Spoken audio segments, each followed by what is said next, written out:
इथलं संतोषराव ते पाय पडतोय मागे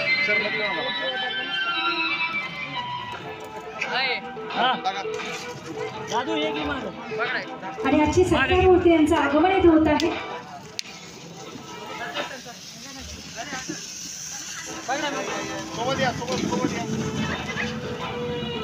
जोरदार सगळ्यांच्या टाळ्या झाल्या पाहिजे कारण आजचा हा आनंदाचा क्षण आहे। सर्व अपेक्ष गणांचे इथे स्वागत आहे।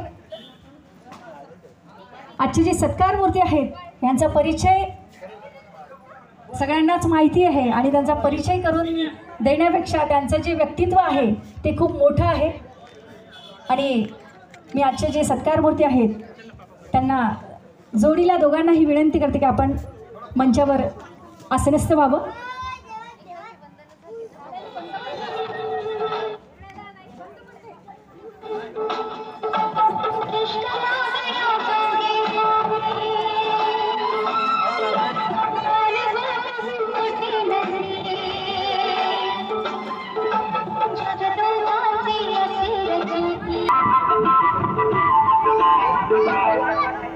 बळीरामजी भालेराव आणि आशाताई भालेराव यांचं आगमन मुख्य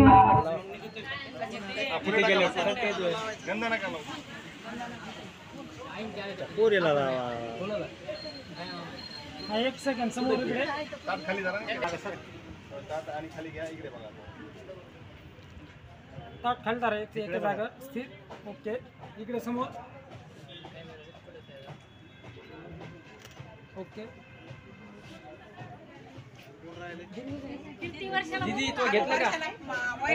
त्यांनी देशाची सेवा केली पण देशाची सेवा करत असताना परिवार हा कोणतरी मागे राहतो आणि त्या परिवाराची जी बहिणारी व्यक्ती म्हणजे त्यांची पत्नी आशाताई आणि जशी माता रमाईने गावांना साथ दिली आणि त्यांचा हा संसाराचा गाळा आज नमस्कार, मी हुमरे बापूसाहेब आपलं दैनिक संघर्ष योद्धा लाईव्ह न्यूजमध्ये सर्वांचे स्वागत। आज आपण छत्रपती संभाजीनगर या ठिकाणी आलेलो आहोत। या ठिकाणी ज्यांनी भारतीय सेनेमध्ये 25 वर्षे सेवा केलेली आहे आणि तिथून सेवानिवृत्त झाल्यानंतर देखील त्यांनी 15 वर्षे भारतीय रेल्वेमध्ये सेवा केलेली आहे। आज त्यांचा आप्तेष्ट आणि सेवापूर्तीचा कार्यक्रम आयोजित केला आहे। आपण या कार्यक्रमाविषयी त्यांच्याकडून जाणून घेणार आहोत। कसा वाटला आजचा कार्यक्रम तुम्हाला? जे आप्तेष्ट आणि सेवापूर्तीचा कार्यक्रम आयोजन केला होता ते कसा वाटला आपल्याला? हा कार्यक्रम माझ्या 24 वर्षे सर्व्हिसमध्ये आणि 13 वर्षे रेल्वे सर्व्हिसच्या हे एक उपलब्धी आहे आणि ती मी आनंदाने स्वीकार करीत आहे। तर आपले काय अनुभव सांगू शकता का? जे आपण भारतीय सैन्यामध्ये असताना 25 वर्षे जी सेवा केली त्यातले काय अनुभव सांगू शकता का आपण? भारतीय सेनेमध्ये हेच आहे की खूप कष्ट मेहनत आणि हे करून मी जे हे करणाऱ्या मुलांना हेच मार्गदर्शन करतो। फक्त मेहनतीचं फळ मात्र याला मिळतं। मिलिटरीत जाणं म्हणजे इतकं सोपं बी नाही आणि हे पण नाही, पण त्याच्यामुळं मिलिटरीच्या जे अनुभव आहेत ज्यावेळेस मिलिटरीत जातो त्यावेळेस आपल्याला मिलिटरीच सर्व काय वाटते आणि सिव्हिल लाईफ आपली काही जवळचीच नसती आणि त्याच्यानंतर आपण मिलिटरीतून ज्यावेळेस सिव्हिलमध्ये येतो त्यावेळेस आपण ॲडजस्टमेंट व्हायला खूप हे मिळत होती। तरी पण त्याच्यातून आपण खूप काही शिकायसारखं आहे आणि हे करण्यासारखं आहे। तरी त्या गोष्टीचं हे करून मी माझी जे काय लाईफ होती ती मग सुखी समाधानाने आणि आनंदाने हे करून जगलो। बरं, आता आपण भारतीय सैन्यामध्ये देखील 25 वर्षे सेवा केली आणि भारतीय रेल्वेमध्ये देखील 15 वर्षे सेवा केली। दोन्ही सेवामध्ये आपल्याला काय जाणवलं फरक?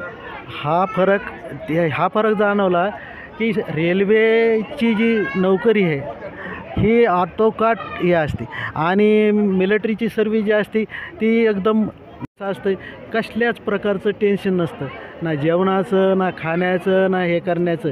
खेळ मस्ती आनंद परिवाराला बी आजकाल मिलिटरीमध्ये इतकं काय हे अनुभव झाले की परिवाराला शिक्षणाच्या सोय झाल्या। जे मिलिटरीमॅन हाय अल्टिट्यूडमध्ये किंवा फील्डमध्ये आहेत त्यांना राहण्यासाठी क्वार्टर्स मिळायला लागले। 100% मुलाचं शिक्षण होऊ लागलं आणि ते शिक्षण पूर्ण केल्यामुळं बरेचसे मिलिटरीमॅनचं लाईफ चांगली झाली। म्हणजे उत्तर अवस्थेमध्ये काही रिटायरमेंटनंतर त्यांची मुलं काही ना काही कमवायला लागली। ती गोष्ट मात्र खूप आनंदाची वाटते। बरं, आता उर्वरित आयुष्य जगण्यासाठी काय करणार, म्हणजे काय सोय करणार? उर्वरित आयुष्य जगण्यासाठी तर माझी लाईफच अशी होती की बिजी लाईफ होती. जे मी मिलिटरीमध्ये केलं आणि मिलिटरीमध्ये केल्यानंतर बी खूप काही त्याच्यातून आम्हाला घ्यायला मिळालं. परंतु जी रेल्वेमधली सर्विस, कारण आम्ही जे सर्विस करतो तर आमच्या जीवावर कमीत कमी 1000 हे आपले पॅसेंजर असतात, ते पॅसेंजर हे करतात, आमच्या जीवावर असतात. कारण आमची थोडी जरी चूक झाली तर तेवढ्या ॲक्सिडेंट झाल्यानंतर तेवढ्या पॅसेंजरला तेवढी लाईफ बर्बाद करावं लागते. त्याच्यामुळं रेल्वे आणि रेल्वेमध्ये काय आहे, मिलिटरीमध्ये काय आहे, देशाची सेवा करायची हा उद्देश असतो. पण रेल्वेमध्ये काय आहे की आपल्याला दुसऱ्याचं जीवन वाचवायचं असतं, दुसऱ्याच्या जीवाला काही धोका होऊ नये, दुसऱ्याच्या जीवाचं हे होऊ नये, म्हणून त्याच्यासाठी हे केलेलं असतं. एवढंच मी करतो. धन्यवाद. सेवापूर्तीचा कार्यक्रमाचं आयोजन केलं होतं, कसं वाटलं आज कार्यक्रमाविषयी? खूप छान अनुभव आहे आयुष्याचा. त्याच्याकडून आम्ही खूप गोष्टी शिकलो की कष्ट कसे करायचे, मेहनत कशी करायची, आपल्या कामाशी एकनिष्ठता कशी असायला पाहिजे, ह्या सगळ्या गोष्टी आम्ही पप्पाकडून शिकलो. आणि पप्पांनी ना मम्मीनी मिळून जे आमच्यावर संस्कार टाकले त्याच्यामुळंच खरं तर आज आम्ही इथे उभे आहोत, घडलो आहोत आणि जे काही आहोत ते आज आम्ही आमच्या आईवडिलांमुळेच आहोत. धन्यवाद. घेतो. गेल्या 25 वर्षे भारतीय सेनेमध्ये सर्व्हिस केली आहे आणि उर्वरित 15 वर्ष देखील रेल्वे सेवेमध्ये सेवा केली आहे पप्पाने. आणि आज आपतेष्टाने तुम्ही लोकांनी आज सेवापूर्तीचा कार्यक्रमाचं आयोजन केला आहे, याविषयी काय सांगणार आहोत? आम्हाला आमच्या वडिलांवरती खूप अभिमान आहे. त्यांनी त्यांच्या जीवनाचे 24 वर्ष भारतीय सेनेला दिले, ह्या धर्तीसाठी दिले आणि त्याच्यानंतरसुद्धा रिटायरमेंट झाल्यानंतरही त्यांनी भारतची सेवा करणं सोडलं नाही. 13 वर्ष सलग त्यांनी रेल्वेमध्ये सर्व्हिस केली. आम्हाला त्यांच्यासाठी पण ते एक आदर्श आहेत. त्यांना बघून खूप मुलांमध्ये अशी इच्छा असते की आम्ही पण देशासाठी काहीतरी करावं, आम्ही पण आर्मी जॉईन करावं, आम्ही पण रेल्वे जॉईन करावा. त्यांचा आदर्श आम्ही पुढे ठेवूनच आम्ही भाऊ बहीण आम्ही दोघंही सरकारी नोकरीमध्ये लागलो. त्यांचे जे आयडियलिस्टिक जे विचार आहेत त्यांनाच आम्ही पुढे घेऊन इथपर्यंत आज जे पण आहे त्यांच्यामुळं आहे आणि इथपर्यंत पोहोचलो. धन्यवाद. काय तुमचे जी पती आज 25 वर्षे भारतीय सेनेत सर्व्हिस केली आहे, राहिलेले 15 वर्षे देखील रेल्वे सेवेत काम केलं आहे, याविषयी काय माहिती देणार, कसा अनुभव होता? खूप छान अनुभव होता आणि सगळे आम्ही बरोबर होतो. नंतर 24 वर्ष सर्व्हिस केली. त्याच्यानंतर त्यांनी रेल्वेमध्ये जॉईन केलं व खूप धावपळीचे दिवस होते. त्यांना टाईम भेटत नव्हता. 2-2.5 खूप तकलीफतली दिवस काढले, रात दिवस म्हणजे काहीच नव्हतं, रात्रन दिवस एकच असायचा आणि धावपळीतच दिवस काढले. पण खूप खूप खूप आनंदी गेलं आणि खूप छान वाटलं. चालतच राहते दुःख सुख, पण आता खूप आनंदी आहेत आणि खूप सुखी आहेत. बरं, आता काही व्यवसाय करायचा विचार आहे का त्यांचा? आता काही व्यवसाय करायचा नाही, असं बस 4 धाम कुठं बुद्धगया वगैरे असं बाहेर गावी असं फिरायला जाणार आता. बस खूप केली मेहनत, आता मेहनत वगैरे काही करायची नाही. सुखी संसार, सुखी जीवन हेच जगायचं होतं बस. धन्यवाद सर. रेल्वे सुरक्षा बलमध्ये कार्यरत आहे सध्या आणि भालेराव साहेब आणि आमचा खूप मोठा ग्रुप आहे. आम्ही संभाजीनगरवरून मनमाड रोज आमचं डेली अपडाऊन. साहेबांचं एकदम अत्यंत मनमिळावू स्वभाव. रोज सकाळी आता सकाळची ते त्यांचे असं डोळ्यासमोरून थोडंसं जरी लेट झालं 2 मिनटं तर गाडी हुकून जायची. मग त्यानंतर परत अर्धा 1 तास स्टेशनवरती वाट बघत उभं राहिलो. माझ्या वतीने आणि आमच्या मनमाडचा जो अपडाऊन ग्रुप आहे आमच्या सर्वांवतीने भालेराव साहेबांना येणाऱ्या आयुष्य म्हणजे त्यांचं आयुष्य सुख समृद्धीचं जावं एवढे 2 शब्द बोलतो आणि त्यांना खूप खूप शुभेच्छा व्यक्त करतो. धन्यवाद. धन्यवाद. विश्वशांतीदूत महाकरुणिक तथागत भगवान बुद्ध, विश्वरत्न बोधिसत्व परमपूज्य डॉक्टर बाबासाहेब आंबेडकर, पूजनीय भिक्खू संघ, आजचे सत्कारमूर्ती नियत वयोमानानुसार जे भारत सरकारच्या सेवेमधून सेवानिवृत्त झालेले आहेत असे B.S. भालेराव साहेब, उपस्थित सर्व नातेवाईक, मित्रमंडळी, आप्तेष्ट, भालेराव साहेबांनी दोन्ही सेवा भारत सरकारच्या सेवेमध्ये त्यांनी आयुष्य या ठिकाणी समर्पित केलेलं आहे. अगोदर मिलिटरीमध्ये म्हणजे फौजमध्ये त्यांनी नियमाप्रमाणे जो काही कालावधी आहे तो पूर्ण केला आणि त्या सेवानिवृत्तीनंतर पुन्हा भारत सरकारच्या सेवेमध्ये रेल्वेमध्ये त्यांनी सेवा बजावलेली आहे. आणि दोन्ही नोकऱ्या अतिशय अवघड अशा आहेत. मिलिटरीपेक्षाही रेल्वेची नोकरी अवघड आहे. त्यांच्याकडे जे पद होतं रेल्वेमध्ये अलीकडे ते म्हणजे डोळ्यात तेल घालून करणारी ती नोकरी होती. साहेब आज रिटायरमेंटपर्यंत कालपर्यंत त्यांनी ड्युटी केलेली आहे. आणि रेल्वेची नोकरी ही मिलिटरीपेक्षाही इमर्जन्सी अशी ही नोकरी असते. अतिशय श्रद्धासंपन्न श्रद्धावान धम्माला समर्पित असं हे कुटुंब आहे. गेल्या अनेक वर्षापासून आम्ही पाहतो आहोत. आणि साहेब जसा वेळ मिळेल त्याप्रमाणे ते धम्म कार्यासाठी त्यांनी या ठिकाणी काम केलेलं आहे. ते या ठिकाणी राहतात नाईकनगरमध्ये. त्या परिसरामध्ये मोठं विहार आहे. अतिशय सुंदर असं विहार या ठिकाणी झालेलं आहे.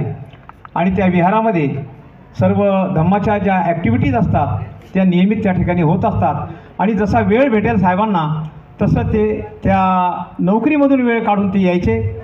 आणि आम्हाला आता त्यांनी सांगितलेलं आहे की सर माझी नोकरी फार इमर्जन्सी होती, सतत नाईट ड्युट्या असायच्या आणि मी धम्मकार्यासाठी फार वेळ देऊ शकत नव्हतो, परंतु सेवानिवृत्तीनंतर मात्र मी तुमच्यासोबत आपल्यासोबत या ठिकाणी धम्मकार्य करणार आहे. आणि अतिशय श्रद्धावान असं हे कुटुंब आहे. साहेबांनी देशसेवेसाठी काम केलेलं आहे आणि त्यांना बाईची साथ या ठिकाणी भेटलेली आहे, कुटुंबाची साथ त्यांना मिळालेली आहे आणि यशस्वीपणे ते नोकरीतून सेवानिवृत्त झालेले आहेत. त्यांना चांगल्या प्रकारचं आरोग्य त्यांना बाईंना कुटुंबाला लाभो. मी एक अनुभव या ठिकाणी मला राहत नाही म्हणून मी सांगू इच्छितो. त्यांचा नातू एक 4-5 वर्षाचा आहे आणि गेल्या 7-8 महिन्यापासून तो आजारी होता. अशाही परिस्थितीत साहेबांनी कधी ते आजारपण डोळ्यामध्ये आणलं नाही. एक प्रसंग मी सांगू शकतो की 2-3 महिन्यापूर्वी आम्हाला कंपाऊंड वॉल करायचं होतं विहाराचं आणि मला कल्पना नव्हती नातू आजारी आहे म्हणून मुंबईला ॲडमिट आहे. मी साहेबांना शब्द टाकला, म्हणलं सर काहीतरी मदत हवी आहे, आपलं कंपाऊंड काम करायचं आहे. साहेब म्हणले सांगा सर काय पाहिजे. आणि जेव्हा मला कळालं की नातू आजारी, मी फार सरांना म्हटलं सर काहीच नको आम्हाला, तुम्ही फक्त त्या बाळाला नीट करा आणि नंतर मग तुम्ही आहेच आमच्यासोबत या ठिकाणी मदत करायला. एवढ्या परिस्थितीमध्ये साहेबांनी आम्हाला त्या ठिकाणी फार मोठं धम्मदान दिलेलं आहे आणि त्यांच्या त्या धम्मदानातून त्या ठिकाणी कंपाऊंड वॉल आपल्या विहाराचं उभं आहे. हे सांगत असताना मला खूप अभिमान वाटतो. मी भगवान बुद्धाचरणी विनंती करतो की त्यांना चांगल्या दर्जाचं आरोग्य लाभो, त्यांच्या कुटुंबाला लाभो आणि त्यांच्या हातून समाजसेवा आणि धम्मसेवा घडो अशी मी माझ्या कुटुंबाकडून चंदनशी परिवाराकडून त्रिरत्न बुद्धिस्ट ट्रस्टचा सेक्रेटरी म्हणून मी बुद्धचरणी प्रार्थना करतो. माझे 2 शब्द संपवतो. जय भीम जय भारत. आपल्याही आहे आणि सगळा मित्रपरिवार सगळे सहकारी इथे उपस्थित आहेत. आणि कुछ भी नहीं तेरी मेरी कहानी है, एक प्यार का नगमा है, मौजू की रवानी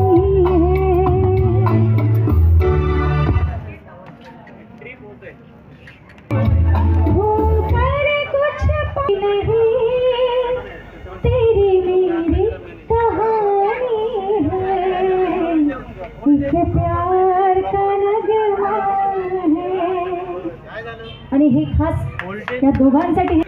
आणि पण सगळेजण वाट बघत आहेत कारण टेम्परेचरचं प्रमाण खूप जास्त झालेलं आहे आणि अशा परिस्थितीत आपण सगळेजण इथे उपस्थित आहात आणि एवढ्या शांततेचं सहकार्य करत आहात हे नक्कीच बापू. अच्छा, सुंदर असं मला पण 2 ओळी पुढच्या कार्यक्रमासाठी मिळालेल्या आहेत. दादांकडे ते शब्द आहेत की goodbye tension, hello pension आणि हॅपी रिटायरमेंट असं दोन्ही आपल्या सुपुत्रांकडून त्यांच्या पित्यासाठी हे शब्द आहेत. आणि आज या आनंदाच्या क्षणी आपण सगळ्यांचे मनोगत तर इथे नक्कीच ऐकणार आहोत, पण तत्पूर्वी आपण पहिले केक कटिंग सेरेमनी इथे आटपून घेऊयात. आणि मला माहिती आहे सगळेजण आपण बापूंचा सत्कार करण्यासाठी आपण सगळे एक मिनिट सर. उमरे कॅमेरा.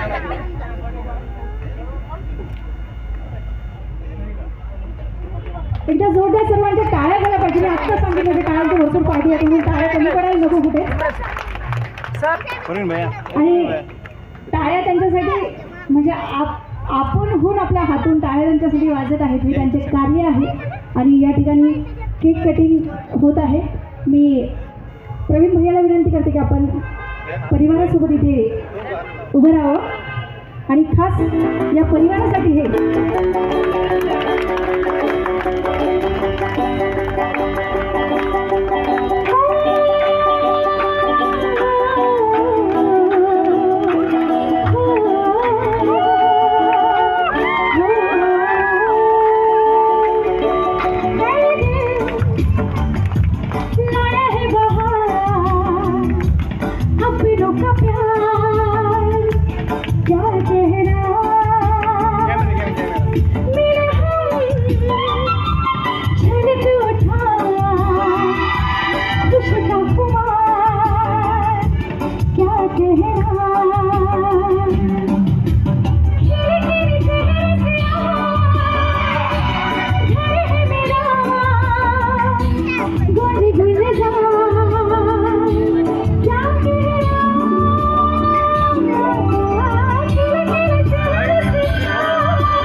आणि या संपूर्ण परिवारासाठी एकदा जोरदार टाळ्या झाल्या पाहिजे.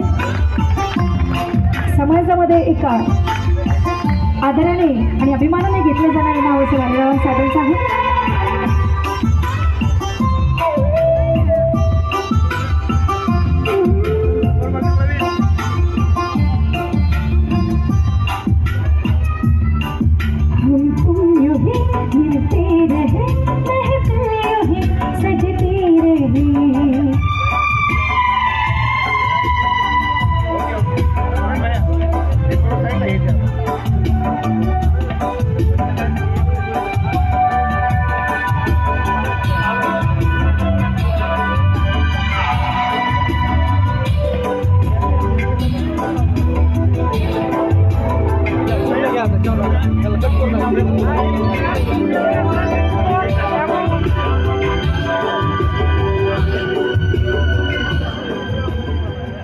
आणि मला असं वाटतं की बापूंबद्दल सगळे सहकारी तर आतापर्यंत त्यांचे मनोगत इथे व्यक्त झाले, पण परिवारामध्ये त्यांचे जे ज्येष्ठ सुपुत्र आम्ही पुढील दादांना तिथे बोलायची इच्छा खूप लोकांना आहे, पण वेळेचा अभाव आहे. आपण आपल्या परिवाराचे जे सगळ्यात मोठे आमच्या सगळ्यांचे आदर्श आहेत ते भैया, आमच्या सगळ्यांचे जे आदर्श आहे आमची अर्चना दीदी आणि आमचे जावई प्रशांत साने, यांना लवकरात एक मिनटं बोलायला वेळ देऊ आणि नंतर आपण जेवणाकडे. सर्वप्रथम ऑल इंडिया रँकिंग नेटसेटमध्ये ज्यांची 10th रँकिंग आहे, आमच्या सगळ्यांची आवडती, जी गॅझेटेड ऑफिसर आहे पण डाऊन टू अर्थ आहे, ज्यांच्याकडे लाल दिव्याची गाडी आहे, जी कळंबमध्ये हेड ऑफ द डिपार्टमेंट आहे युनिव्हर्सिटीची, आमची सगळ्यांची लाडकी आमची अर्चना मुखेडकर दिदी.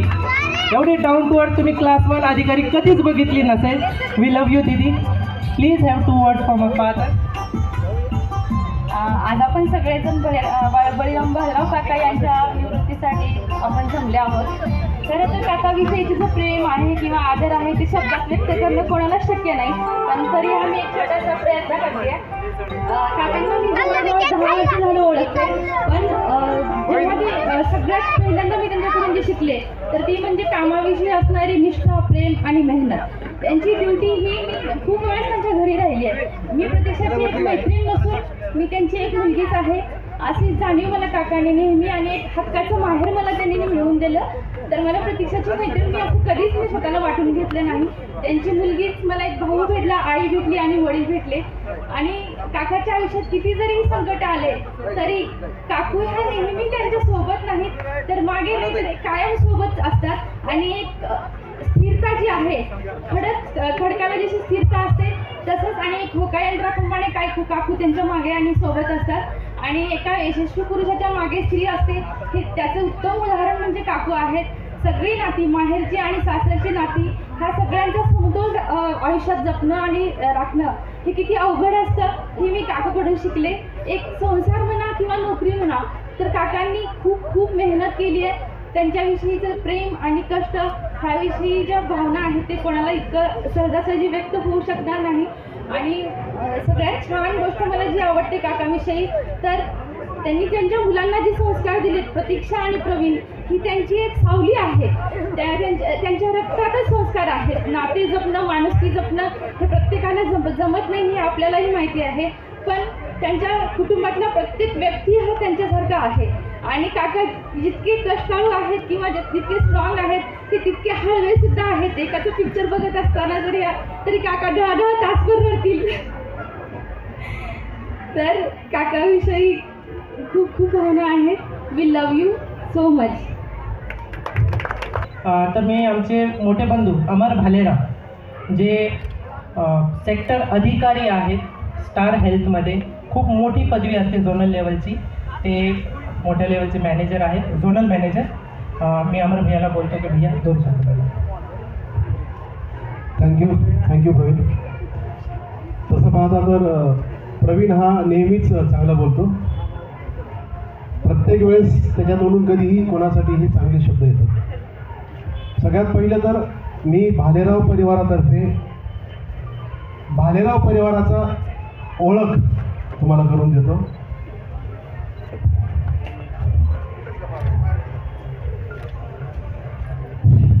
भालेराव परिवारामध्ये सुरुवात झाली साधूजी भालेराव, केसरबाई भालेराव या बापू यांच्या आई आणि वडील हे दोघं होते. यानंतर त्यांचे ज्येष्ठ बंधू बाबासाहेब भालेराव आणि सागरबाई भालेराव. त्याच्यानंतर रावसाहेब भालेराव त्यांचे दुसरे बंधू आणि त्यांची पत्नी नीलाबाई भालेराव. त्यांचे तिसरे बंधू श्रीराम भालेराव आणि त्यांची पत्नी शोभा भालेराव. असं हे कुटुंब आणि आमचे बापू आणि आमचे काकू आशाबाई भालेराव आणि बलिराम भालेराव असा हा सुखी परिवार. यांच्यासोबत त्यांच्या 2 बहिणी, मोठी बहीण आशाबाई इनकर, त्यांचे दिवंगत पती उत्तम इनकर, त्यांच्या छोटी बहीण शारदा ससाने, त्यांचे मिस्टर विष्णूजी ससाने. असा हा परिवार बापूंचा. आणि त्यांचे जे नातवंड, त्यांची मुलं, हा खूप मोठा पसारा. हा सांगत बसलो तर दिवस पुरणार नाही. हे परिवाराची ओळख तुम्हाला यासाठी करून दिली की यांचा खूप सुंदर आणि छान परिवार हा पहिल्यापासून होता. एकमेकीने मनमिळावपणाने सगळे बंधू हे राहिले, त्यांची मुलंही त्याच पद्धतीने राहिले. सगळ्यात महत्त्वाची गोष्ट तुम्हाला सांगायची म्हणजे असं आहे की भालेराव परिवाराकडे जर बघितलं तर तुम्हाला एक आदर्श परिवार दिसेल. त्याचं कारण असं आहे की आजही सगळे भाऊ एक मताने राहतात. तर त्यांच्यासाठी जोरदार टाळ्या वाजवा. एक मताने यासाठी की आजपर्यंत कधीही कुठलेही भांडण यांच्यामध्ये झालेलं नाही. छोट्या मोठ्या गोष्टी ह्या कुठल्याही परिवारात होत असतात, पण कुठल्याही चांगल्या प्रसंगी वाईट प्रसंगी हे सोबत असतात ठामपणे. मला फक्त एवढंच म्हणायचं आहे, बापूंची कारकीर्द एक जबरदस्त व्यक्तिमत्व असणाऱ्या व्यक्तीची आहे. कारण त्यांनी सुरुवात ही खूप खडतर आयुष्यातून काढलेली आहे. मला जेव्हा ते बोलत होते की मी ज्यावेळेस सुरुवातीला शिकत होतो त्यावेळेस मी कसं काम करत होतो आणि पायी मी माझ्या गावावरनं बीडला येत होतो, हे बापूंनी मला सांगितलं. बारबाड्याची भाकर कशी असते हे त्यांनी मला सांगितलं. एवढ्या परिश्रमामधून त्यांनी स्वतःला उभं केलं आहे, हे खूप मोठी गोष्ट आहे. कारण आर्मीमध्ये असताना मित्रांनो असे काही प्रसंग होते जे तुम्ही विचारही करू शकत नाहीत. लद्दाखसारख्या ठिकाणी व्यक्ती उभासुद्धा राहू शकत नाही. अशा ठिकाणी बापूंनी स्वतः कार्यरत राहून सर्व्हिस केली. खरोखरच बापू तुमचा खूप अभिमान वाटतो. कारण कितीतरी लोक होऊन गेले, पण मला वाटत नाही एवढं परिश्रम आणि एवढं भयानक परिस्थिती सहन करून स्वतः त्या ठिकाणी काम करतील. कारण काय आहे, ज्यावेळेस तुम्ही मला सांगत होता त्यावेळेस मला स्वतःला वाटत होतं की यार मी कधी राहू शकत नाही त्या ठिकाणी. कारण हात आणि पाय हे दोन वस्तू ज्या होत्या तर ते असं वाटत नव्हतं की बर्फामध्ये जेवढं आपण थंडीमध्ये वातावरण जे असतं, ज्यावेळेस तोंड धुवायला गेलं गरम पाणी तर खाली बर्फ पडत होता. अशी परिस्थिती बापूंची होती. त्यानंतर त्यांची रिटायरमेंट झाली. बापू थांबले नाही. तुम्हाला सांगायचं म्हणजे बापू त्या ठिकाणी थांबले नाही. त्यांनी रेल्वेमध्ये स्वतःला कार्यरत करून घेतलं आणि परत एकदा दुसरी नोकरी रेल्वेमध्ये सुरू केली. त्यांना कुठलाही परिश्रम करायची वेळ आली नाही, कारण सहजासहजी त्यांना तो जॉब भेटला. कारण त्यांच्यामध्ये ती क्षमता होती, त्यांच्यामध्ये ती कुवत होती, त्यामुळे ते त्या पदावर कार्यरत होऊ शकले. आणि आज तुम्ही बघत असाल मित्रांनो, बीड बायपास स्टेशन या ठिकाणी बापू सकाळी 3 वाजता उठून तयार होऊन पहाटे 6ची ट्रेन धरून त्यांच्या कामावर जात होते. याच्यासारखा परिश्रम कुठला असेल तर तुम्ही विचारा. ही खूप मोठी गोष्ट आहे. कारण काम आपण बघतो, सगळ्या गोष्टी बघतो, पण त्याच्या मागचा परिश्रम हे कोणी बघत नाही. आणि खरोखरच आमच्या बापूंनी जे परिश्रम घेतले तर त्याच्यासाठी माझंच काय तर सगळ्यांतर्फे बापूंना हॅट्स ऑफ, त्रिवार वंदन. आणि खरोखरच भालेराव परिवारामध्ये असे व्यक्तिमत्व आहे आणि त्याचा मला खूप अभिमान आहे. मी त्यांचा मुलगा आहे याचा मला खूप अभिमान आहे. कारण माझे चुलते हे माझ्या पिता समान आहेत. कारण माझे वडील मला नेहमी म्हणायचे की मला जसं बघतोस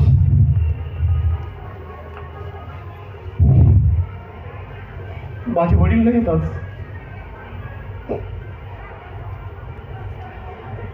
मन भरून येत आहे. चुलत्यांना बघत जा, मी जसा आहे तसे तुझे चुलते वडील आहेत आणि त्यांना कधी विसरू नकोस. आणि मी खरोखर सांगतो आजही माझ्या चुलत्यांना एका नाही विसरलेलो नाही. धन्यवाद. जसे माझे वडील इमोशनल आहेत तसेच भैया पण इमोशनल आहेत. अख्खी खानदानच सेंटिमेंटल आहे. तो DNA प्रॉब्लेम आहे. याच्यानंतर आमचे लाडके जावई प्रशांत ससाने, बहुजन विकास मोर्चाचे अध्यक्ष बीड जिल्हा, खूप मोठे समाजसेवक आहेत. जिथं पण गरजू लोकांना दवाखान्यामध्ये कुठे पण मदत लागते ते तिथं पोहोचतात. भाऊजी प्रशांत ससाने कृपया करून इथे यावे आणि 2 शब्द बोलावे.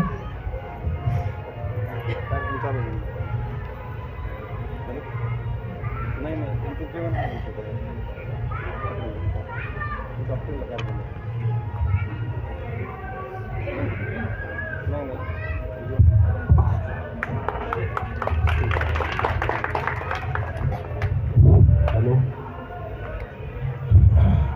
तब्येत ठीक नाही आणि कौटुंबिक कार्यक्रमात बोलायची सवय नाही, त्यामुळं थोडा गोंधळ होईल. परंतु काही शब्द होते बाबासाहेबांचे. ज्यावेळी मी चळवळीचा अभ्यास करतो की तुम्ही किती जगला यापेक्षा तुम्ही कसे जगलात हे महत्त्वाचं आहे. आणि मी ज्यावेळी माझ्या मामाकडं सासऱ्याकडं बघितलं, एक छोटे होतो, छोटे मोठे चित्रपट लागायचे टी व्हीवर, त्यावेळी black and white T V असायच्या. कोणतरी आर्मीत काहीतरी बॉम्ब फुटला, रणगाडा फुटला की आई रडायची, बहीण रडायची, आजी आजोबा सगळेच रडायचे. कळत नव्हतं नेमकं काय. परंतु एवढ्या परिश्रमातूनही आर्मीसारख्या ठिकाणी नोकरी करणं, डिफेन्समध्ये नोकरी करणं किती घातक आहे आणि धोकादायक आहे हे कळत आहे. आपल्याला आज आपल्या कुटुंबाला संध्याकाळी नाही भेटलं तर करमत नाही. ह्या माणसाला मी आईचा अंत्यविधीसुद्धा भेटला नाही हे असताना मी बघितलंय की एवढी दयनीय परिस्थिती की माझा देश प्रथम, माझं कुटुंब नंतर, माझे आईवडील नंतर. म्हणजे आपल्या कुटुंबापेक्षा, आपल्या परिवारापेक्षा आपला देश प्रथम. आणि ही देशसेवाच त्यांनी आयुष्यभर केली. त्यावेळी मला कळत नव्हतं, ते आर्मीत होते, परंतु रेल्वेत लागल्यानंतर माझा प्रत्येक वेळी त्यांचा विरोध होता त्यांच्या नोकरीला. आणि मी प्रत्यक्ष त्यांना बोलू शकत नव्हतो, परंतु बायकोला सारखं सांगायचो, राजीनामा द्यायला लावा, नोकरी बस झाली, आता तुम्ही दोघं नोकरदार आहेत, किती दिवस सेवा करायची, आता वैयक्तिक आयुष्य स्वतःसाठी जगा. आणि माझी आता कळकळीची विनंती, आता काय दुकान टाकतो, काहीतरी टाइमपास करतो, आता उरलेलं आयुष्य स्वतःसाठी जगा. कारण उरलेलं आयुष्य जे आहे ते आता स्वतःच्या एन्जॉयसाठी, स्वतःच्या वेळेसाठी काढा. एवढं बोलतो, 2 शब्द संपवतो. जय भीम, जय भारत. तसं तर हे दोघं जण खूप काही बोलले, माझे मिस्टरही खूप काही बोलले, म्हणून आता मला बोलायचं काही राहिलं नाही आहे. पण काही गोष्टी नक्कीच बोलणार आहे. स्त्री शिक्षणाचं महत्त्व कसं असतं आणि पुरुष प्रधान संस्कृतीमध्येही मुला मुलींमध्ये फरक न करणारे माझे आईवडील, त्यांच्याबद्दल मला बोलायचं आहे. ॲक्च्युली नव्हतेच बोलणार, कारण हे जो सेंटिमेंटल प्रॉब्लेम बोलला ना भाऊ, तोच आहे. कारण इमोशन्स बाहेर येतात आणि मग सगळं संपून जातं. मराठीमध्ये खूप छान बोलायची सवय नाही आहे आणि कधी बोललेही नाही आहे, पण सगळे आपलेच आहेत म्हणून मी बोलणार आहे. जन्म झाला माझा, माझी मम्मी, माझे परिवारचे सगळे सांगतात की खूप कौतुक झालं माझ्या पप्पांना. ड्युटी करायचे, पण मला भेटायला येण्यासाठी वेळ काढायचे, भेटायला यायचे आणि गेल्यानंतर पनिशमेंट भेटायची. पनिशमेंट पण कशी होती तर ते पोते वगैरे काहीतरी असे खांद्यावर घेऊन असे राऊंड मारायला लावायचे, पण तरीही मुलगी आहे, मुलीला भेटायला जायचे, जन्म झाला म्हणून नक्कीच यायचे. त्याच्यानंतरचं मला आठवते, जितकं आठवते, माझे पप्पा म्हणजे आई तर करते सगळ्यांची, पण माझ्या वडिलांनी आम्हा दोघांना 7वी पर्यंत जाईपर्यंत पूर्ण तयार, शाळेमध्ये युनिफॉर्म घालण्यापासून, शूज घालण्यापासून, बुक भरण्यापासून सगळं पप्पांनी केलेलं. म्हणजे ड्युटीला जायच्या आधी ते आमचं सगळं करायचे. आणि नंतर जसं जसं आम्ही मोठं झालो त्यांच्याकडून आम्हाला काय शिकायला मिळालं, त्यांनी आम्हाला स्पून फिडिंग कधी नाही केली. स्पून फिडिंग म्हणजे काय असतं की आई वडील मुलांना सगळं अवेलेबल करून देतात आणि मग मुलांना त्याची सवय होती, मग ते कष्ट करत नाही. पण माझ्या पप्पांनी असं नाही केलं. जसं आम्हाला आठवते 5वी 6वीला असताना शूज पॉलिश करायचं शिकवलं. शूज पॉलिश करायचं शिकलो, मग कपडे प्रेस करायचे, म्हणजे आमचे युनिफॉर्म प्रेस करायचं आम्ही शिकलो. स्कूलला जाताना आम्ही युनिफॉर्म प्रेस करायचो. म्हणजे आम्हाला त्यांनी इंडिपेंडेंट बनवायचं सुरुवात ते 5वी 6वीपासूनच केलेलं आहे त्यांनी. म्हणजे खूप कौतुक आहे माझ्या पप्पांचं, पण थोड्याशा शब्दामध्ये तर ते व्यक्त होणारच नाही आहे. पण त्याच्यानंतरही जशी मी मोठी झाले, म्हणजे आमच्या दोघांमध्ये तर कधीच फरक नाही केला की ही मुलगी आहे आणि हा मुलगा आहे, मुलासाठी सगळं करायचं असं कधीच नव्हतं. उलट त्याच्यापेक्षाही जास्त खूप गोष्टी मला मिळालेल्या आहेत आणि त्या बिचाऱ्यांनी खूप कॉम्प्रोमाइज पण केलेलं आहे माझ्यासाठी. मुलींचं शिक्षण हे खूप महत्त्वाचं आहे आणि ते झाल्यानंतर ते पुढं जाऊन मुलींनी शिकावं, नोकरी करावी, इथपर्यंतचा प्रवास हा माझा आहे. माझ्या आईवडिलांचं सगळ्यात महत्त्वाचं म्हणजे मी आज आभार प्रदर्शित करते सगळ्यांसमोर, कारण त्यांनी माझ्यावर विश्वास दाखवला. एक मुलगी म्हणून, मुली म्हणून आजकाल काय करतात की बाहेर पाठवत नाही, नको इकडे नको जाऊ, तिकडे नको जाऊ, इथे नको जाऊ, कॉलेजला नको जाऊ, नाही तर कॉलेजला जाताना पण मुलीला सोडतात, घ्यायला पण जातात. असा अविश्वास जर तुम्ही मुलींवर दाखवला ना तर मुली कधीच शिकणार नाहीत आणि पुढे जाणार नाही. पण माझ्या आईवडिलांनी असं कधीच केलं नाही. माझ्यावर पूर्ण विश्वास दाखवला. माझ्या संकटाच्या काळात तिथे खंबीरपणे माझ्या पाठीशी उभे राहिले, बिलकुल हल्ले नाही. म्हणजे एक सेकंड पण असं नाही झालं की माझ्या आईवडिलांनी मला कधी साथ दिली नाही, कधीही दिली. माझे लग्नानंतर शिक्षणाची इच्छा मी माझ्या हस्बंडला व्यक्त केली. माझ्या हस्बंडने ते होकारही दिला, माझ्या घरच्यांनी होकार दिला. मग माझं BEdला जेव्हा नंबर आला, म्हणजे मी ग्रॅज्युएट झाल्यानंतरच लग्न केलं खरं सांगायला गेलं तर. आणि नंतर वाटलं नाही, आपण मुलगा झाल्यानंतर वाटलं की नाही आता आपण ना काहीतरी शिकायला पाहिजे, पुढं शिक्षण व्हायला पाहिजे, नाहीतर आपली किंमत ही जगामध्ये शून्यच आहे. मग माझ्या मम्मीनी बाळाला माझं सांभाळलं, माझ्या पप्पानी फायनान्शियली हेल्प केली आणि मग पुढं सगळं माझं BEd झालं खरं तर. मग त्याच्यानंतर माझं मास्टर्स झालं. त्याच्यानंतर मग मी कॉम्पिटिटिव्ह एक्झामची तयारी केली आणि खूप वेळ लागला, कारण साहजिक आहे सगळं सांभाळत इथपर्यंत येणं पण थोडंसं अवघडच होतं माझं. पण सगळ्यांच्या साथीने, माझ्या सगळ्या परिवाराच्या साथीने, आशीर्वादाने आणि प्रेमाने मी इथपर्यंत पोहोचले. आज आम्ही दोघेही बहीण भाऊ सरकारी नोकरीला आहोत, खूप छान कमवतो, खूप छान. आज आम्ही खरं तर हे बोलायला नाही पाहिजे, मी असं नाही बोलत की आम्ही खूप काही केलं आहे, पण हे सगळं करायला पाहिजे. कोणासाठी? फक्त आपल्या आईवडिलांसाठी. आपल्या आईवडिलांनी आपल्याला दाखवलेला विश्वास हे सगळ्यात जास्त महत्त्वाचं आहे. आणि प्रत्येक मम्मी तर कधीही स्त्री शिक्षणाकडूनच बोलेल की प्रत्येक स्त्रीनेही शिकलं पाहिजे. आणि शिक्षणाचं वय नसतं, तुम्ही वय झाल्यानंतरही, म्हातारे झाल्यानंतरही शिकू शकता, कारण त्याच्यानंतर जे ज्ञान आपल्याला मिळतं ते खूप मोठं आहे. बाबासाहेब आंबेडकरांनी सांगितलं की जे शिक्षण घेतलेले लोक कसं होतं, वाघिणीचं दुधासारखं असतं की गुरगुरल्याशिवाय राहणार नाही किंवा पुढे गेल्याशिवाय राहणार नाही. तसंच आहे, शिक्षणाने खूप काही केलेलं आहे, आमच्यासाठी केलेलं आहे आणि आम्ही इथपर्यंत पोहोचलो ते फक्त आमच्या आईवडिलांमुळे. Papa mummy thank you so much. तुम्ही आजपर्यंत आमच्यासाठी खूप काही केलं आणि आज पण करतायत आणि आणखीन पण करत राहणार आहेत हे माहिती आहे. आता मला तुमच्यासाठी काही शब्दच नाही आहेत, फक्त एवढंच म्हणेन की तुम्ही पुढच्या आयुष्यासाठी तुमची खूप खूप शुभेच्छा. आणि खरं जसं माझे मिस्टर बोलले की माझ्या पप्पांना ना बसून राहायची सवयच नाही आहे. आर्मीमधून रिटायर झाली की दुसऱ्या वर्षीमध्ये रेल्वे जॉईन केला. आता पण बोलतात नाही मी काहीतरी करतो, मी एखादा स्टेशनरी शॉप तरी काढतो, पण आम्ही त्यांना असं करू देणार नाही, कारण आता त्यांचे फिरायचे दिवस आहेत आणि आम्ही नक्कीच त्यांना पूर्ण आपले जे जगामध्ये जिथं त्यांना जायचं आहे तिथं जाण्यास पूर्ण आम्ही त्यांना तयार आहोत. आणि हे बोलून मी माझे 2 शब्द संपवते. धन्यवाद. मी बोलणार नव्हतो, पण आता ताई बोलली आहे तर मग सगळे लोक म्हणतील की ह्याला बोलता येत नाही. ते एकदा तिने चॅलेंज क्रिएट केलं. 3च लोक बोलणार होते, पण मी आता तिने जसं सांगितलं आम्हाला मराठी विषय नव्हता, आम्हाला मराठी येत नाही, तरी आम्ही ती मोडकी तोडकी कशी तरी बोलतो. ते सगळं संगतीमध्ये आम्ही शिकलेलं.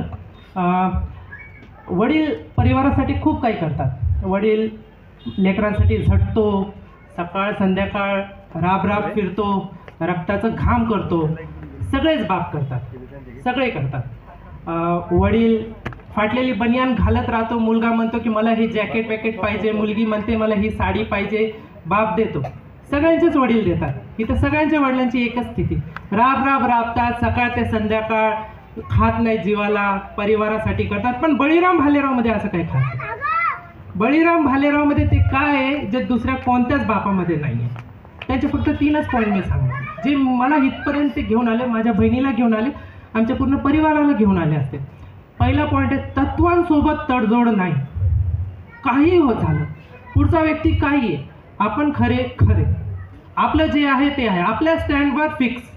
पुढची दुनिया काही विचार करू, आम्ही त्याच्यावर नाही चालणार. मी माझ्या तत्वाची तडजोड करणार नाही. आम्ही डावी विचारसरणावाले, आम्ही डावेच राहणार.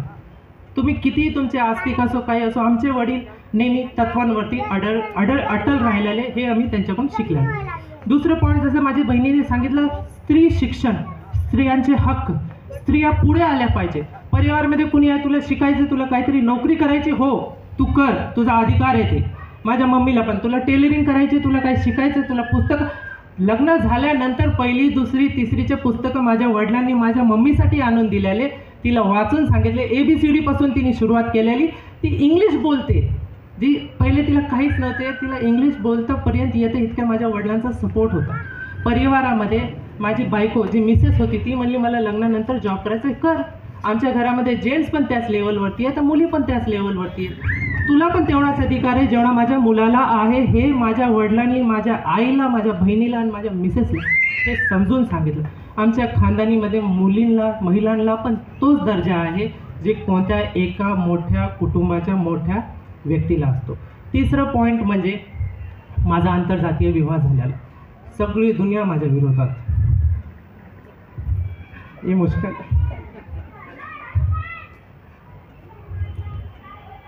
सगळे विरोधात. एकटे पप्पा उभे, तू कर, तुला आवडती पोरगी कर. पोरीला पण म्हणले तुला आमच्या 22 प्रतिज्ञा मान्य कर, तू लग्न. सगळ्या दुनियात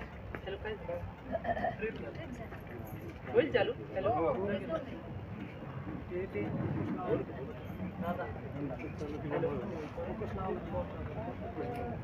हॅलो हे चालू कसं. हॅलो थँक गॉड ते ट्रिप झालं. माझं इमोशन संपले त्याच्यामध्ये. खूप चांगलं झालं. त्याच्यामध्ये सगळे विरोधात होते. माझे वडील म्हणले तुला मुलगी आवडते, मुलीला तू आवडतो, संपला विषय. जब मियाँ बीबी राजी क्या करेगा काजी. मुलीला विचारलं तुला 22 प्रतिज्ञा आमचे मान्य आहेत का बुद्धिझमचे. ती म्हणली हो मान्य. मग ठीक आहे. मुलीचे घरचे पण एज्युकेटेड होते, आई वडील. माझ्या मुलाची आज तब्येत ठीक नाही. बरं ठीक आहे, मी एवढं पण संपू.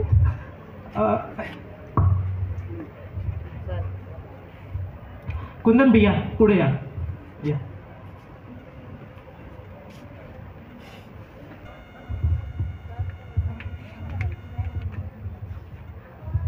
हॅलो, प्रथमतः सर्वांना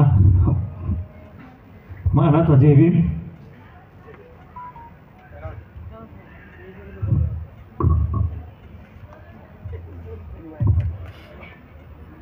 मी काय जास्त वेळ घेणार नाही, 2 शब्द बोलतो. माझी फक्त एकच इच्छा आहे, माझ्या चुलत्याने आणि चुलतीने इथून पुढचं आयुष्य स्वतःसाठी जगावं एवढीच इच्छा करतो, एवढीच अपेक्षा करतो. दुसरं काय.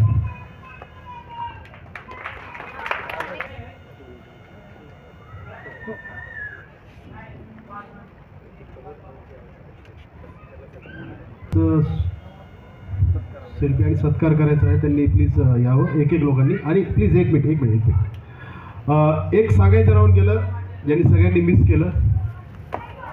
या सगळ्या चांगल्या कारकिर्दीमध्ये ज्या स्त्रीचा हात होता ते आमच्या काकू. आणि त्यांच्यासाठी जोरदार टाळ्या वाजवा, कारण त्यांनी जे सोसलंय ते कुणीच नाही सोसू शकत. आणि खरोखरच मी तुम्हाला सांगायचं राहून गेलं की आमच्या ज्या काकू आहेत यांनी प्रत्येक व्यक्तीला तेवढंच प्रेम दिलंय. आम्ही स्वतः त्याचे साक्षीदार आहोत. आणि जे परिश्रम त्यांनी केलं ते मी स्वतः डोळ्याने बघितलेलं आहे. कारण काकूंनी जे सीताने वनवास भोगला होता 14 वर्षाचा, तसा वनवास आमच्या काकूंनी पण भोगलेला आहे. कारण बापू हे बाहेर गावी होते आर्मीमध्ये असताना, आणि काकू ह्या मुलांना सांभाळीत या ठिकाणी होत्या. तर हा सुद्धा प्रवास खूप खडतर एका स्त्रीने तो जगला आणि परिवार जो उभा केला. एक चांगल्या प्रकारे 2 मुलं चांगल्या नोकरीला लावले, त्याच्या मागे काकूंचा पण खूप मोठा हातभार आहे. तर परत एकदा जोरदार टाळ्या काकूंनी बापूसाठी. धन्यवाद. बस शेवटचं पप्पांना बोलायचं आहे 2 शब्द. कार्यक्रम त्यांचा आहे, त्यांना 2 मिनिटं देणं आपलं गरजेचं आहे.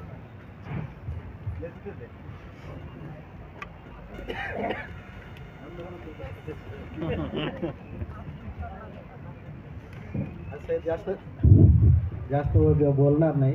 काही असे शब्द आहेत की ज्यांचे उपकार आमच्यावर आहे, त्यांच्याबद्दल तर थोडं बोलावं लागणार आहे. नाही बोलावं लागणार आहे. प्रथमतः विष्णू ससाने माझे मेवणी आहेत. त्यांचे आम्हाला इतके उपकार आहेत की शाळेने कोणी करू शकत नाही. त्यांनी माझा जो लाड केला आहे त्या लाडाचे मी उपकार कधीच हे करू शकत नाही. कारण अशा परिस्थितीमध्ये हे होतं की जे बी माझी इच्छा, त्यांच्या गळ्यातले जे सोन्याचं जे लॉकेट असं 2 महिने सुट्टीवर आल्यानंतर मग माझ्याकडंच राहणार. 2 महिने झाल्यानंतर मग ते आपलं हे करणार. दुसरे हे भाऊ आणि वहिनी, माझी भाऊ आणि वहिनी. ज्यावेळेस मी 4थी पास झालो त्यावेळेस आम्हाला सांगितलं की वडिलांनी सांगितलं की आता मुलाला काय करायचं म्हणले, अभ्यासापुरते आणि सही करायपुरतं झालं आहे, आता गरज नाही म्हणले त्यांना हे करायचं. पण नाही, ते आहे की दोघं भाऊ आणि वहिनी मास्तराकडे गेले. मास्तराला सांगितलं की बाबा असे आम्हाला शिकू देत नाहीत, हे करू देत नाहीत, आणि मग त्यांना हे काय करायचं. मग त्यांना माझ्या वडिलाला सांगितलं आणि नंतर माझं शिक्षण 4थीच्या पुढं हे झालं. दुसरं हे की गायकवाड गुरुजी, एक गायकवाड गुरुजी होते, रामा गायकवाड म्हणून. आम्हाला एक ठाण पत्तासुद्धा नव्हता त्या गोष्टीचा, की ज्या गोष्टीमुळं आम्ही बोर्डिंगमध्ये कसे जाणार होतो ते सुद्धा माहीत नव्हतं आम्हाला काय करायचं. त्या मास्तरांनी काय करायचं, त्यावेळेस मला वाटतं 5 पैशाला फोटो झेरॉक्स कॉपी चालत होती. त्या मास्तरांनी द्यायचं, सगळ्याचे जातीचे प्रमाणपत्र, उत्पन्नाचे प्रमाणपत्र त्यांनी घ्यायचे, त्याच्यावर शिक्के मारायचे आणि ते घेऊन ते हॉस्टेलला जायचे. बोर्डिंगला जाऊन ते जमा केलं त्यांनी. त्याच्यानंतर त्याच्यात हे केलं आणि आम्हाला डायरेक्ट बोर्डिंगमध्ये जायला ॲडमिशन दिलं. हे त्यांची आम्ही आणखी बी उपकार हे करणं का तो माणूस नसता तर आम्हाला बोर्डिंग काय, हॉस्टेल काय हे कसल्याच पद्धतीचं माहीत नव्हतं. तिसरे हे लक्ष्मण गायकवाड, माझे मित्र आहेत, त्यांचे वडील आहेत. त्यांच्याबद्दल तर काय बोलायची काही कमीच नाही, कारण ते बापच होते माझे असं म्हणायला हरकत नाही. पोतराज होते आणि ते जे मागून आणत होतं तर आम्हाला जे मिळणारे कोर तुकडा, अर्धा तुकडा दोघा मित्राला हे करायचे आणि आम्हाला चांगले तुकडे द्यायचे भाकरीचे, आणि बाकीचे ते बाकीच्या लेकराला द्यायचे. त्यांना बी 4-5 मुलं होते, हे होते, तरी पण त्यांनी ते करून आम्हाला त्यांचे उपकार मी आणखी बी विसरत नाही. की खरंच त्या माणसाला मी एवढा आभार मानतो की शायद कुणी हे करू शकत नाही. आणि तिसरं आहे रघुनाथ ससाने माझी मेवणीमध्ये थोरली. नोकरी मिळतीत लागण्याचेच कारण त्यांचं होतं. कारण आम्ही असंच मेवणी माझे विष्णू ससाने आम्ही कॉलेजचे हे केलं तर आंबेडकर जयंतीला आलो तर आंबेडकर जयंती म्हणून हे केलं तर गेलो तर तिथं रेस्ट हाऊस होतं. त्या रेस्ट हाऊसमध्ये ते काम करीत होते. तिथं बघितलं तर काय तर त्यांनी हे केलेलं आपलं मुलं झोपलेले होते. जायचे म्हणलं काय कशामुळे झोपले तर म्हणले नाही म्हणले ते उद्या भरती आहे, तुम्ही राहता गोबा. मला म्हणलं परभणीला गेलो तिथून मी उंचीमध्ये काढ, त्याच्यानंतर ह्याला गेलो तिथून उंचीमध्ये काढ पाठा त्याला. आज मी कशाला राहतो म्हणले. नाही ना म्हणले तुमचे सर्टिफिकेट कुठं आहे तर बहिणी रांजणीला होती. बहिणीच्या जवळ माझी सबनम बॅग असायची तसली अडकायची, तिथं ते बहिणीचे तिथं राहिले. मला मी झोपेतच आहे तर माझे मेवणे सायकलवर आता सध्या म्हणलं तर 7 ते 8 किलोमीटर असतील, ते 7 किलोमीटरवर गेले. तिथून त्यांनी मी लाईनला उभा राहायच्या अगोदर तर सर्टिफिकेट आणल्यानंतर मी उभा राहिलो. भरती करता वेळेस डॉक्टरने विचारलं की एक सुभेदार आणि दुसरं मेजर होते. त्यांनी सांगितले साहेब म्हणजे हे 162 सेंटीमीटर हे है हाइट है, बोले क्या करना है तो वही अभी भी प्रताप करके था मेजर, उन्होंने बोला डालो क्लर्क में. कहाँ पास होते आजकल ऐसा करके उन्होंने क्लर्क में डाल दिया. तो क्लर्क में डाल दिया और 25 मई को हम लोगों को औरंगाबाद बुला लिया. औरंगाबादला आलो तर औरंगाबादमध्ये परीक्षा दिली, पास झालो. त्याच्यानंतर पुन्हा गावाकडे ती कहाणी खूप मोठी आहे, त्याच्यामुळं ते हे करायचं. माझं जीवनच वयाच्या 7व्या वर्षी सुरू झालेलं. वयाच्या 7व्या वर्षी एका मारवाड्याची इथं मी काय करायला होतो तर गाई जनावरं म्हशी चारायला. त्याचे 40 जनावरं होते. 40 जनावरांमध्ये सकाळी 6 वाजल्यापासून शेण काढीत होतो तर कमीत कमी 11 वाजत होते. असे दिवसभर उन्हाळ्याच्या सुट्ट्या असल्यामुळं मग ते काही वाटायचं नव्हतं, त्याचं हे करायचे. त्याच्यानंतर सांगितलेलं मुलांनी बरबडा काय काही बी खायचे त्यावेळेस ही अवस्था होती. त्याच्यामुळं त्या खडतर वनवासामधून आम्ही असं काय गेलेलो होतो की शाळेत कुणी जाणार बी नाही हे करणार. ज्या दिवशी मला कॉल आला त्या दिवशी मी एका तळ्यावर आम्ही कामाला गेलेलो होतो. वडील गावाकडून आले. वडील म्हणले की बाबा तो आलं बाबा काहीतरी. तो म्हणलं मग काय आला असं म्हणलं यू आर. मग ते बघितलं मी तर you are selected in written test म्हणून त्याच्यात लिहिलं तर फक्त तार आलेली होती, तर तार घेऊन आलेली होती. तर त्याच्यामुळं मग त्यांच्यासुद्धा हे माझं सर्विस, मी OP पराक्रम, OP रक्षक, कारगिल युद्ध, शांती चायना याच्यामध्ये आम्ही पार्टिसिपेट केलेलं होतं आणि ह्याच्यातून आम्ही हे केलं होतं. मेडल होते ते मेडल माझे लागलेलेच होते याच्यामधून हे केलं. त्याच्यामुळे काय शिक्षण झाशी, त्याच्यानंतर जालंधर, लखनौ, जम्मू काश्मीर आणि लेह आणि लडाख आणि लास्टला माझं कलकत्ता होतं. ते बेळगाव कर्नाटक. एवढं अवस्था अशी होती की आता तुम्हाला सांगण्यासारखं नाही. लेह लडाखला गेल्यानंतर मी बेशुद्ध पडलो. बेशुद्ध कशामुळे पडलो की कारण तिथलं ऑक्सिजन टेम्परेचर -47 आणि ऑक्सिजन 0.1 असायचं. तर तिथं थोडं जरी काही श्वास फुलली तर इथून समजायचं 1 किलोमीटर जायचं झालं तर 2 घंटे लागायचे. ह्या परिस्थितीमध्ये हे असायचं. इथं 2 वेळेस बर्फाच्या ह्याच्यामध्ये पडलो. तिथून दोस्तांनी ह्याने ओढून काढलं. कितीतरी वेळेस चंबरमध्ये जावं लागले. चंबर म्हणजे आमच्या फौजी माणसाला माहिती आहे की ज्या वेळेस माणूस बेशुद्ध पडतो, असे बाहेर गेलो तर बेशुद्ध पडलो, उचललेले 10 दिवसानंतर बाहेर काढलं. त्याला डेंजरस हिल म्हणून घोषित केलं जातं. त्याच्यातून बी आम्ही जीवन हे केलं. त्याच्यानंतर मी आईवडिलाची आता हे सांगायला तर काही हेच नाही. आईवडिलांनी माझ्या पेरूचे जांबाचे बाग, ह्याचे बाग असे घेऊन आम्ही हे केलं. त्यांनी इतकी मेहनत केली आणि इतके हे केलं की शायद कुणी करू शकत नाही इतके.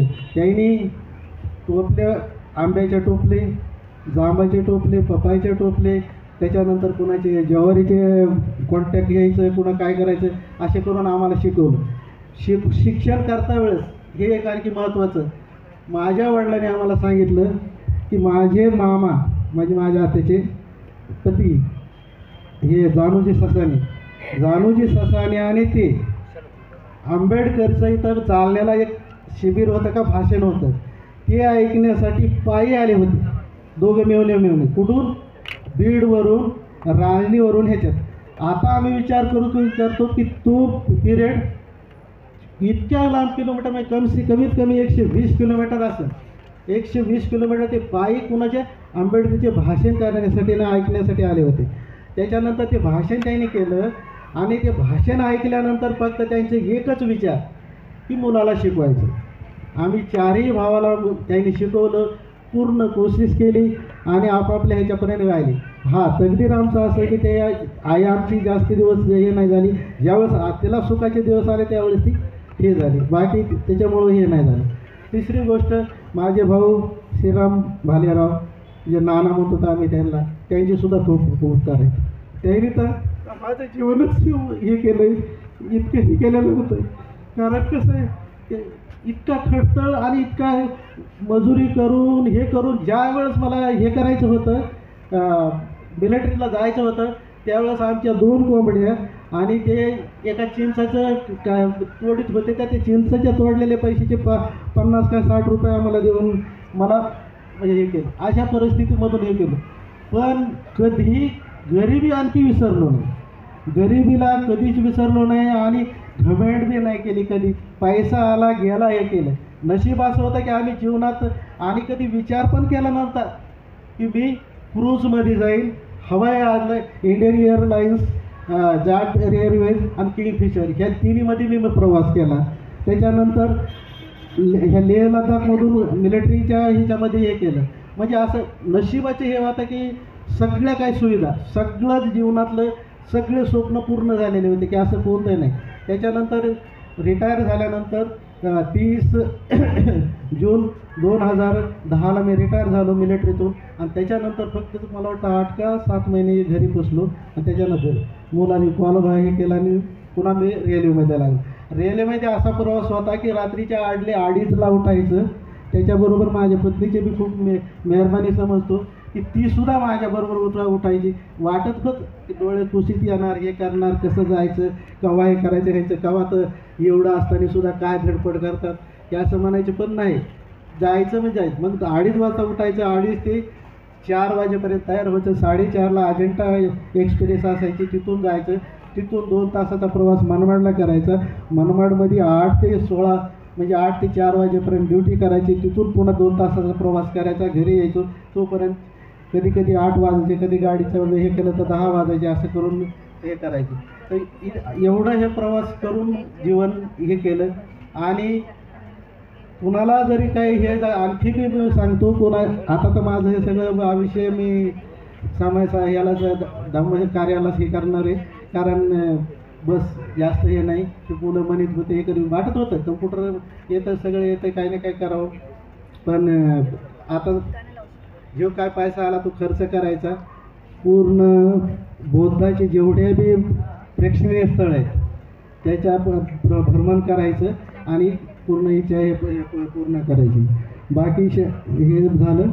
त्याच्यानंतर बस रेल्वेमध्ये पहिलं स्टेशन होतं मनमाड, त्याच्यानंतर दुसरं लासलगाव, तिसरं पुन्हा अंकाई, आणि पुन्हा आम्ही मनमाडला जाऊन 13 वर्षे नोकरी करून माझं मी हे कार्य कंप्लीट केलं.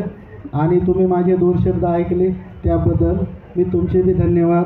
आणि सर्व माझी इच्छा नव्हती, कारण हे करण्याची इच्छा नव्हती माझी, हे कार्यक्रम करण्याची, कारण आम्हाला कार्यक्रम करायचा होता माझा नातू आल्यानंतर, तेव्हा बापूस आल्यानंतर नाही, पण त्याला आणि ह्या दोघांची इच्छा असल्यामुळे केला हे कार्यक्रम, नाही तर इच्छा नव्हती. आज माझा नातू ह्याच्यामध्ये टाटामध्ये ट्रीटमेंट घेत आहे आणि मी इथं काही हे करावं वाटतं का, तरी पण या लेकराची इच्छा असल्यामुळे ते बी मोडू शकत नव्हतो.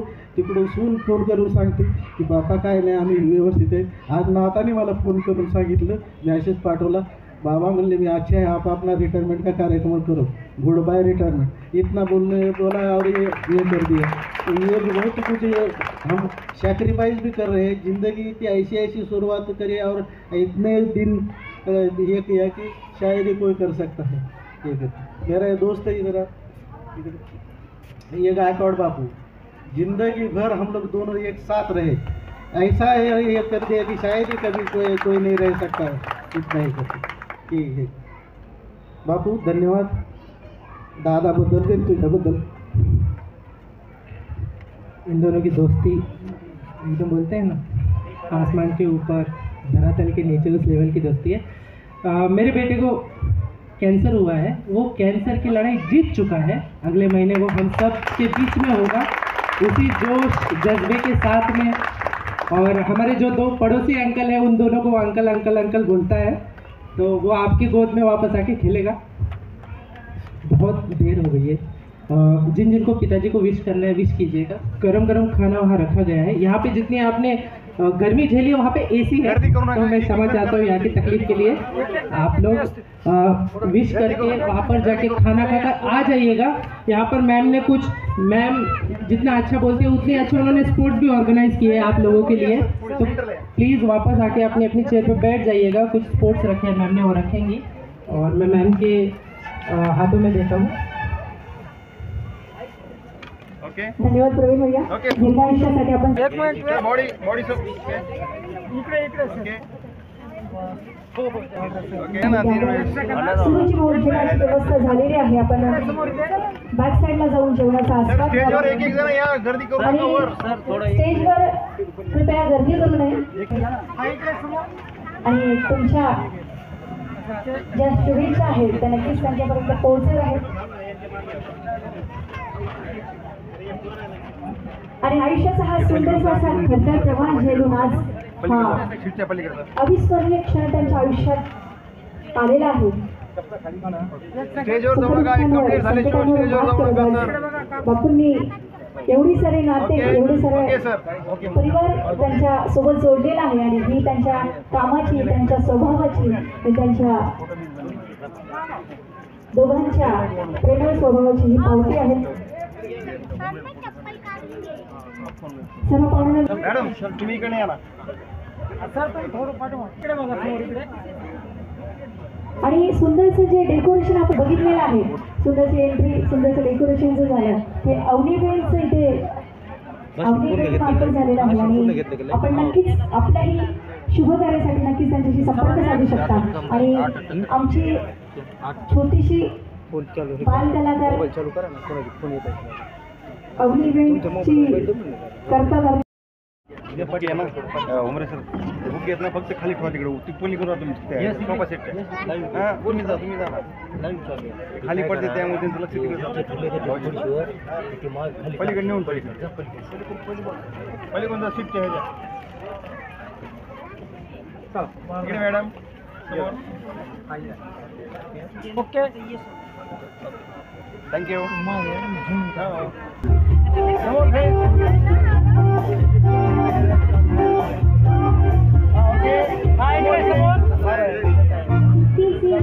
हा सर रेडी सर ओके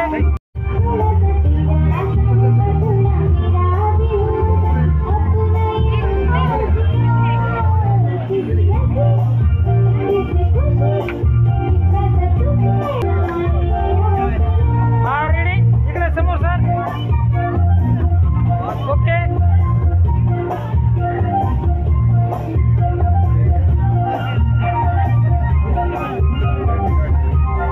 हा इकडे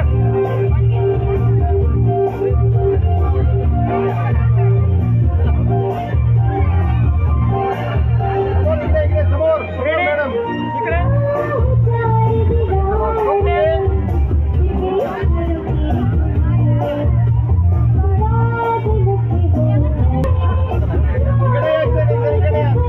मॅडम इकडे ओके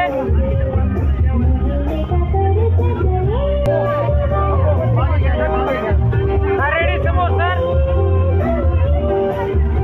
ओके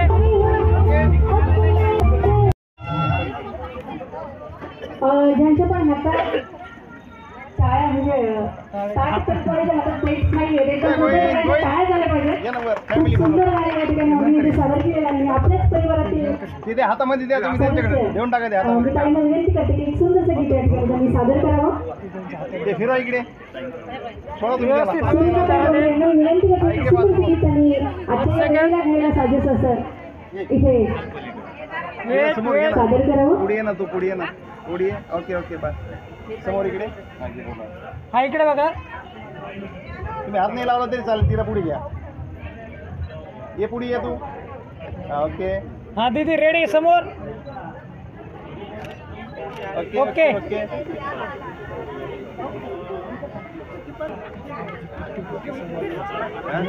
चला चला नेक्स्ट नेक्स्ट नेक्स्ट चला चला नेक्स्ट. ज्यांच्या हा समोर समोर इकडे सर समोर